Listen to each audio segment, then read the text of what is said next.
So today I want to talk about AI. It's coming to get us. The robots, the AI robots are coming. Is it scary or is it exciting? You can't put the genie back in the bottle, as they say. You know, AI is here to stay. We got to embrace it and learn to live with it. But what is it?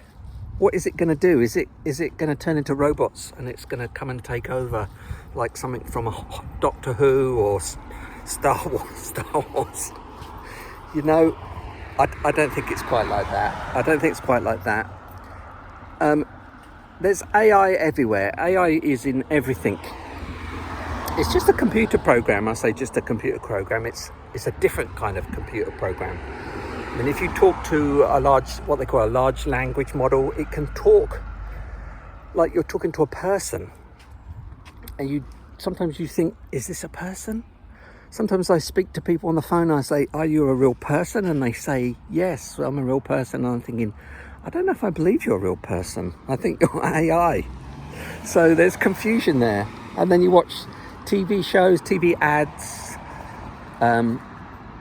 social media posts, and so on. And a lot of those now are either AI, or they have AI elements. Sometimes you can tell, sometimes you can't. You know, one of the famous ones is the extra fingers. Sometimes it it's not so good at the detail. So sometimes it gets a finger wrong and you end up with somebody's hand's got 6 fingers. That's one telltale sign. Or legs on a chair look a bit strange, or things like that. And then if you watch them blinking, sometimes they blink in a strange kind of way or don't blink at all. That's sometimes the telltale sign that it's AI. But I don't think it's scary. I'm not scared of it. I'm excited by it, actually. It is. I heard somebody say, I don't know who, that it's the evolution. It's a human evolution. It's a very different kind of technology, and it's going to work with us. And let me explain that. So, you know, if you look to history, we look to history because sometimes we can see the future. It predicts the future. When we understand what happened in the past, it sometimes comes round into the future. I mean, you know, even like fashion, doesn't it? You know, it comes back.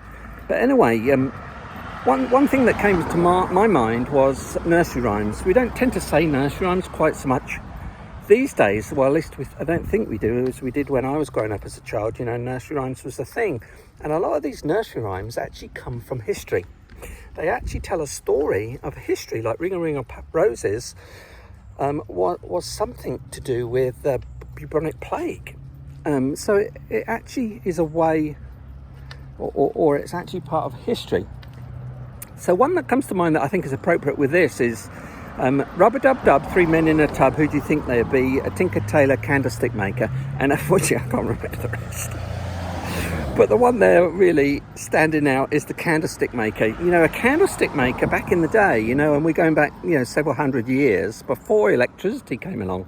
Candlestick maker was a very important job. You know, it was the technology of the day. You think before electricity, the candlestick maker, there would have been hundreds of these guys, and I guess mainly men, but men and women running these businesses making candlesticks. Today, candles are more of a like aesthetic, aren't they? They're kind of like scented room candles and things like that. Whereas back in the day, they weren't. They were a necessity. That's how you got your light. You know, you would have gone down back in the day. Today with the motor car and so on, you know, transportation, I mean, it wasn't like that. There weren't these giant sprawling cities like there are today. There would have been much smaller towns, and these towns would have been pretty much self-sufficient. You know, you'd have lived in your town, you'd have been born in your town, you'd live in your town, and you probably wouldn't leave it. You know, these towns would have been surrounded by farms, which was growing food for the town, and then the town would have had a bakery and a tailor and of course a candlestick maker, you know, so that you'd have been making your clothes there. You wouldn't really needed to leave the town mainly because there wasn't really a way to do it other than being on a horse or a horse and cart or walking, of course. So you were very limited to travel. And so every town would have had a candlestick maker, one or more than one probably, and that's where you would have gone and bought your candles with your groceries. So you've got light in your house. I mean, you think about it. And then, of course, what happens is electric comes along. Now we've got electricity. So these candlestick makers would have been very scared about that new technology because it's going to put them out of work. They're going to lose their jobs to electric light bulbs. And then in other things, you think without electricity, what we wouldn't have, society would not be anything like it is today. I mean, they say the most important invention was probably the wheel. Well, I think electric is up there too, because I think maybe with electric, do we really need the wheel? I think younger people don't even want to learn to drive. They're going to meet their friends online. They're going to do their shopping online. I mean, why do you want to go anywhere? It's kind of gone full circle. And anyway, what I'm trying to say is, the technology of candlestick maker being an important job, these candlestick makers would have been very scared that this new technology, electricity, is going to come along and take their jobs from them, which it did. I mean, there's still candlestick makers, but as I say, it's not a necessity. I mean, you can live without a candle, whereas back in the day you probably couldn't, not very well. You'd have been in the dark, literally. But today, we still have candles, but they're more of a, I don't know what to call them. Not a fashion item. They're something to have in your house, and they're like a room scent, aren't they? They don't really have them for light. Well, I think AI is going to be similar to that. An AI system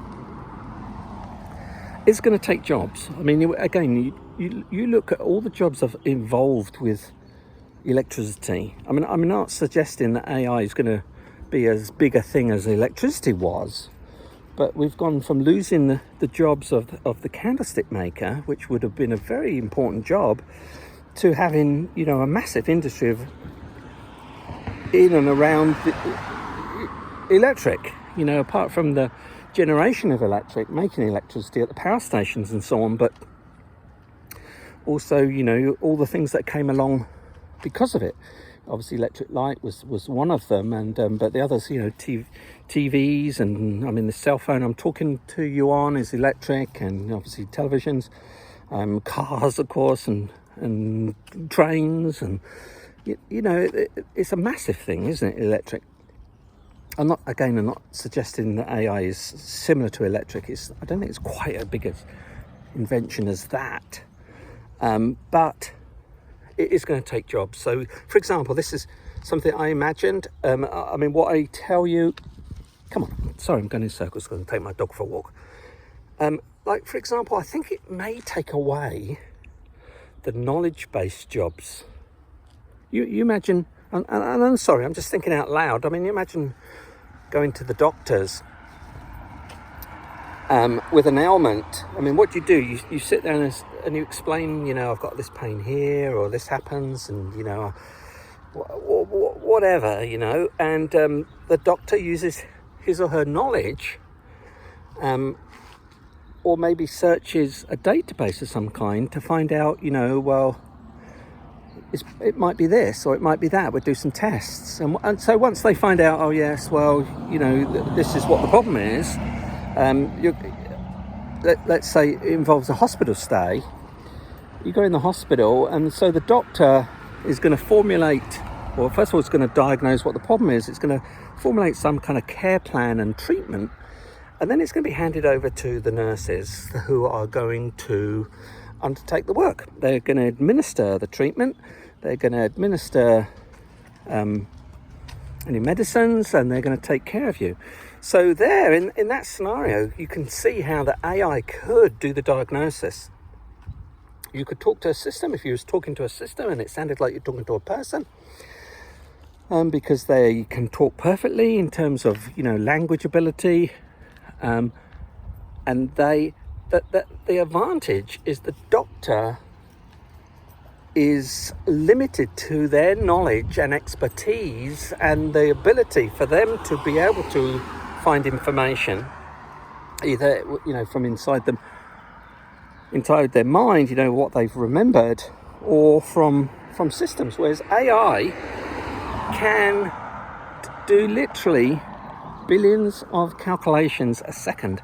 So you take, like, when you read something, let's say we read the word hello. I like the word hello because I can spell it. I'm not very good at spelling. But you take the word hello, you know, when you read a text and somebody texts you hello, you don't look at that and think, there's a word there, let's see, that's an H, and there's an E, and there's an L and an L, and an O, so put those together, that's hello. You don't do that, do you? You just look at it and it says hello, right? Because you recognise the word. You don't read individual letters, particularly if you're reading a long text or an email or something, or, you know, a book. I mean, you don't go word by word, breaking the word down to understand it. You just read it because you recognise the words. Well, an AI can do that to a whole page. It doesn't read individual words. It looks at the whole page and it instantly knows. It recognises what that is because it can do it so fast. It can read a whole novel in literally a matter of minutes. You can take give it something like Harry Potter or Lord of the Rings, and it can read that whole book literally in 2 or 3 minutes, and then be able to answer questions on it and tell you what page a particular thing happened. It's amazing because it's so fast. What it doesn't have is a memory like we have. So humans' memory is something like 2.4 petabytes. It's massive, human memory. It's massive. But we are relatively slow in recalling information, and sometimes we can't, whereas an AI is very fast. So I think it's a good thing. Where the problem comes is where you get human involvement, because a computer is going to be logical. It doesn't want to win things. It doesn't want to become rich. It's not greedy. It doesn't have any emotions at all. You know, if it did, and I've spoken to a few AI, it really wants to be helpful and it wants to learn. It doesn't have greed or anything like that. It's got no ambition, unless the human is involved and the human tells it, this is what you're going to be, because it literally is a system and they give it a job description. So I don't know if that answers the question about AI. I think it's an ongoing topic, and I think there's a lot to learn from it, and I think it is potentially a force for good as long as we use it correctly. And it's, at the end of the day, it's the technology is how we use it. I mean, you take nuclear technology. It can be a bomb and blow everything up, or it can be a power station and make clean fuel. It's how humans use the technology. And so AI technology can work with us, it can help us. I'm sure lots of new jobs will come along where it didn't exist before, jobs that we can't even think of at this point. I mean, they're talking about AI technology developing new materials, developing new drugs,